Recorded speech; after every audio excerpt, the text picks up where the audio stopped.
Hi, in the last videos, I discussed about how do we solve a pair of first order homogeneous differential equation using the eigenvalue method. Actually, I did three examples there, right? The first example had two eigenvalues that are of the opposite sign, and then we saw the direction field like this, right? From one side, it's going in, right? And from the other side, it is going out. So it could be like going out from this side and that side, and then going in from this side and this side.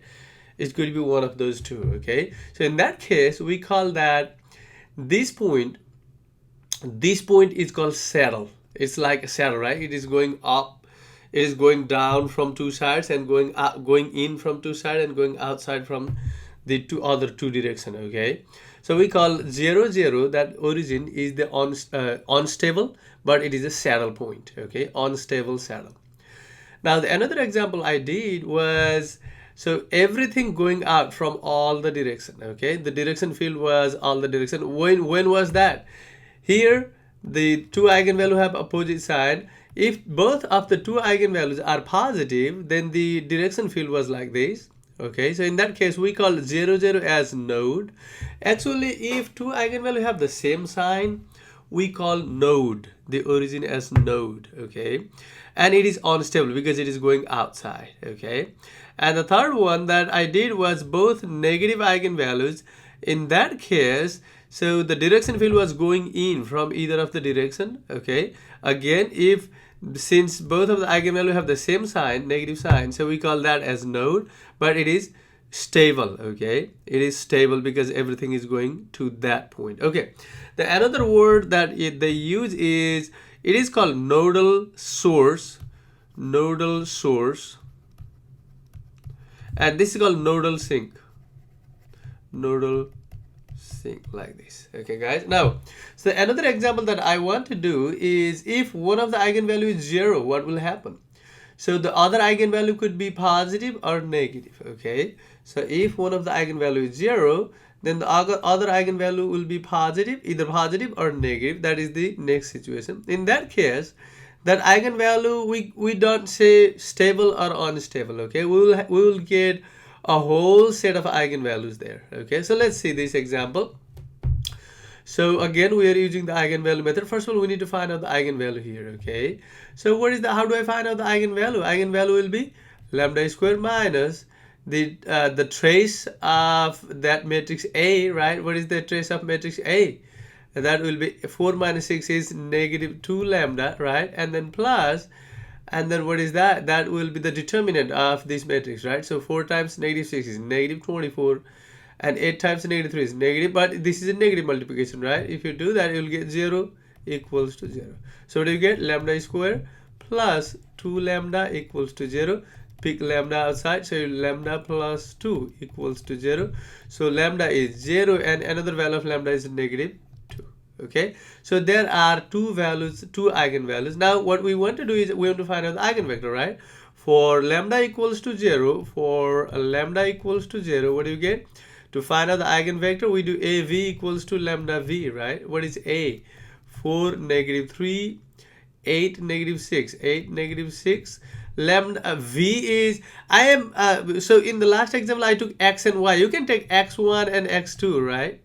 And equals to lambda is 0, right? And then that is also X1 and X2 as the V vector V. Okay, guys? So what will happen after that is basically, so since the right hand side is 0, you can write 4x1 minus 3x2, right? 4x1 minus 3x2 equals to 0. Another one is 8x1 minus 6x2 equals to 0. If you solve that one, basically they are the same equation. If you divide by 2, you will get 4x1 minus 3x2 equals to 0, right? So you get 4x1 equals to minus 3x2 equals to 0. So if you solve for x2, what do you get? x2 is 4/3 x1, right? So if you take x1 is 3, what do you get? x2 will be 4, right? So set x1 is like x, x2 is like y, right? So set x1 equals to 3, you get x2 equals to 4. So what is the eigenvector? Then eigenvector V is 3, 4. You see that? 3x1 plus 4x2, or you can add x2 equals to 4/3 x1, right? So let us find out for the another one. Again, for lambda equals to -2, how to find out? A v equals to lambda v again, right? You do 4 minus 3, 8 minus 6. V is, let's say, x1, x2, and equals to lambda is -2, and then again x1, x2. You see that? So what do you get here again? So 4 x1 minus 3x2 equals to -2x1, right? Another one is 8x1 minus 6x2 equals to -2x2, right?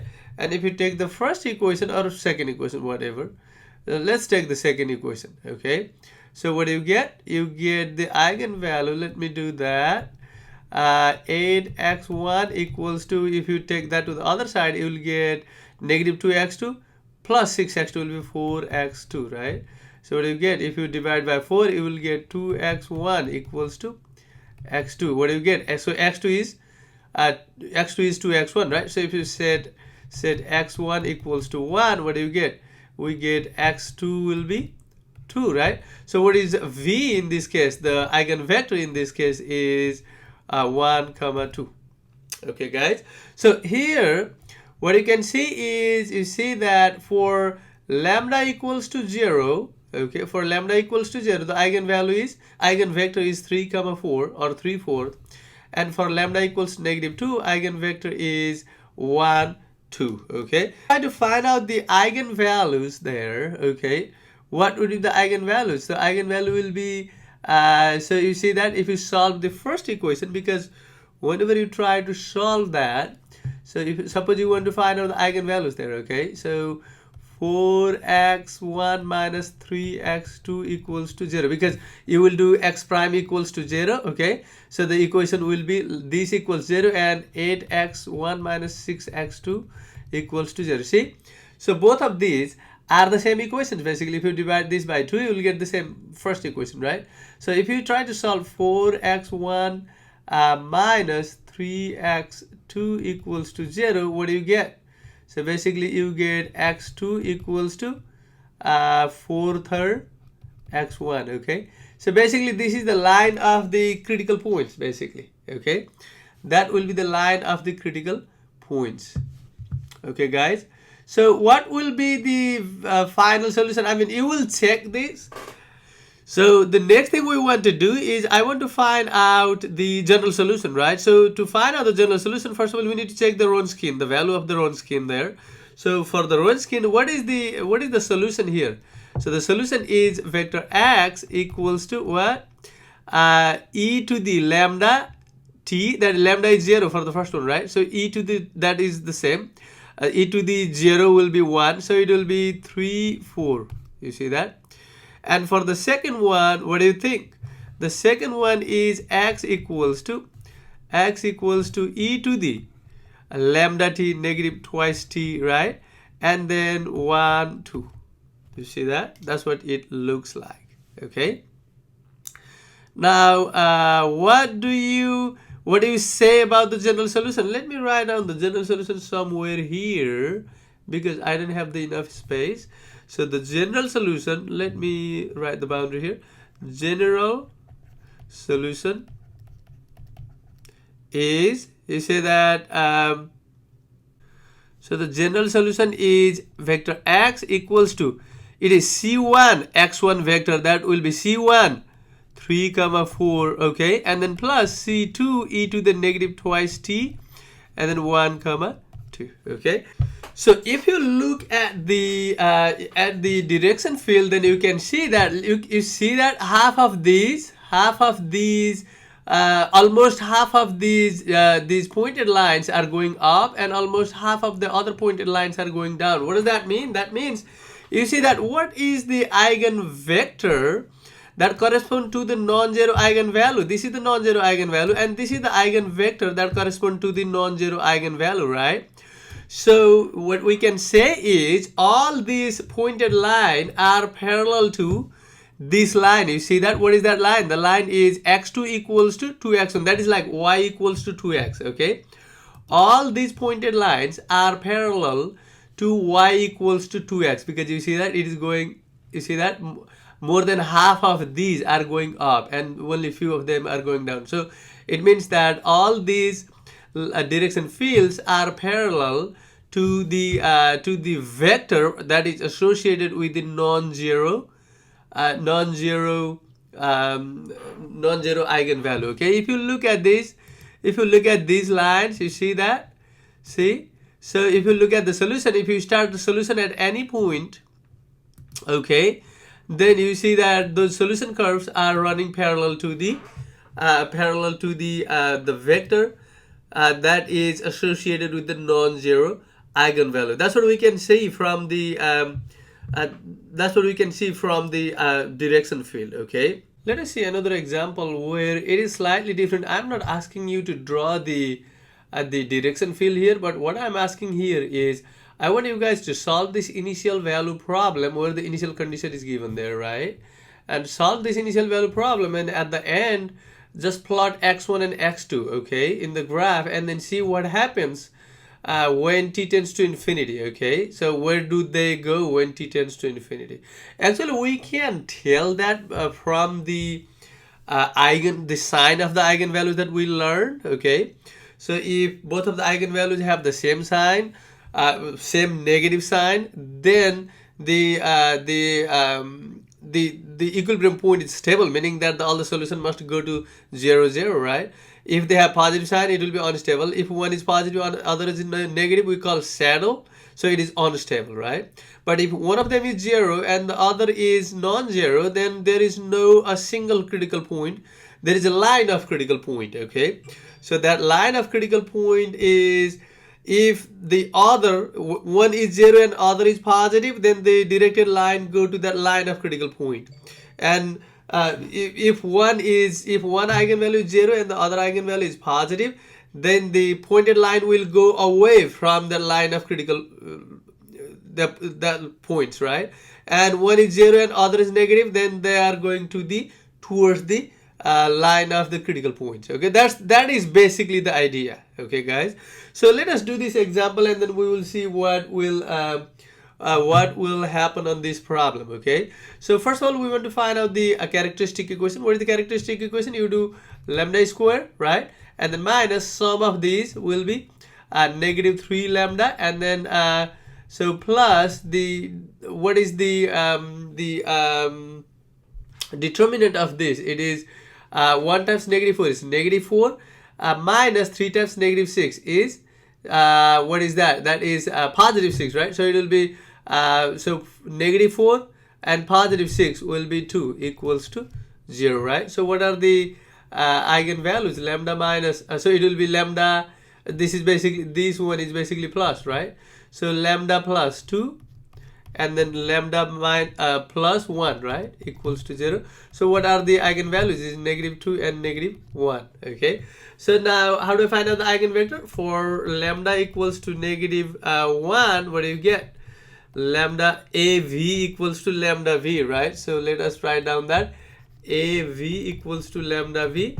That will give you 1, negative 2, 3, negative 4, right? And then V is, let's say, x1, x2. You can do xy, not a problem. Lambda is negative 1 and then V is x1, x2, right? So if you simplify that, what do you get? The first equation will be x1 minus 2x2, right, equals to negative x1, right? So if you move this x1 to the other side, you get negative 2x2 equals negative 2x1, right? So x2 equals to x1. If you said x1 equals to 1, set x1 equals to 1, what do you get? You get x2 is 1, right? x2 equals to 1. So the eigenvector is basically 1, 1. Okay, guys. So what is the solution in this case? The solution in this case will be vector x equals to e to the negative lambda, negative t, right? Lambda is negative 1, so negative t, and then 1, 1. That's what you get. Okay, so how about for the second lambda value? For lambda equals negative 2, just you complete this. Okay, so what do? You do the exact same thing. 1, -2, and then 3, -4, and then you got x1 x2 equals to -2 times x1 x2. That is lambda equals -2. So if you solve if you get the first equation, you get x1 minus 2x2, x1 minus 2x2 equals -2x1, right? Or you can take the second equation only. You need just one equation because you will get the same values of x1 x2. Same equation actually if you do first or second equation. So what do you get here? You get basically, you bring this to the left side, you'll get 3x1 equals to 2x2, right? So it will be x2, then x2 will be 3/2 x1. So if you said x1 equals to 2, you get x2 equals to 3. That's what you get, right? So what is the v then? Vector v is 2, 3 or 2, 3. That is the second vector, right? So what is the solution in this case? The solution will be vector x will be e to the negative twice t, because e to the lambda t, and then vector v, right? 2, 3. What is the general solution? So to find out the general solution, what you need to do, you need to check the Wronskian, right? So x1, x2. So let's say first one is x1, second one is x2. What do you get? It is the determinant of e to the negative t, right? And what is the other one? Is e to the negative twice t, 2 times e to the negative twice t, and then 3 times e to the negative twice t, right? If you find out the determinant of this, what do you get? You get, so 3, right? E to the negative twice t, e to the negative t is e to the negative 3t minus 2 e to the negative 3t. So it's basically you will get e to the negative 3t only, which is non-zero. So what is the general solution then? The general solution is basically, you can guess what will be the because the you know that the only equilibrium point will be 0, 0 in this case, right? Because the determinant is not 0. If you just set x prime equals to 0 and then solve that equation, you will get 0, 0 as the equilibrium point. Since both of the eigenvalues are negative, you can guess that the 0, 0 will be stable. But you want to plot. The question asks plot x1 and x2, right?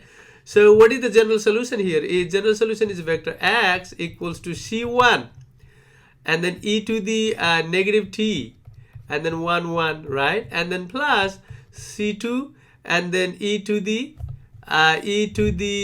negative twice t, e to the negative twice t, and then 2, 3. Okay, guys.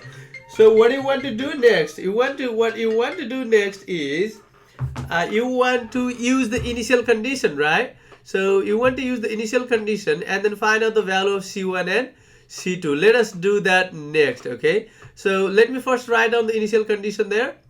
So use vector x at 0, as what is given there is 3, 1 is given, right? So 3, 1, that's what it is given there, right? What do you get? You'll take t equals to 0, right? You'll get 3, 1 equals to c1. If you take t equals 0, you will get 1, 1, right? Plus c2 and then 2, 3, right? What do you get here? 3, 1 equals to, this is like c1 plus twice c2 and then c1 plus 3c2. You see that? Now what you need to do is you got two equations. c1 plus twice c2 equals to 3 and then c1 plus 3c2 equals to what? Equals to 1, right? Now you need to solve this. How to solve this? Just subtract, because there is c1. If you subtract, you'll get, that will cancel out. If you subtract, that will cancel out. You'll get negative c2 equals to 2, right? So what is c2? c2 is negative 2. You see that? This implies a c2 equals to negative 2.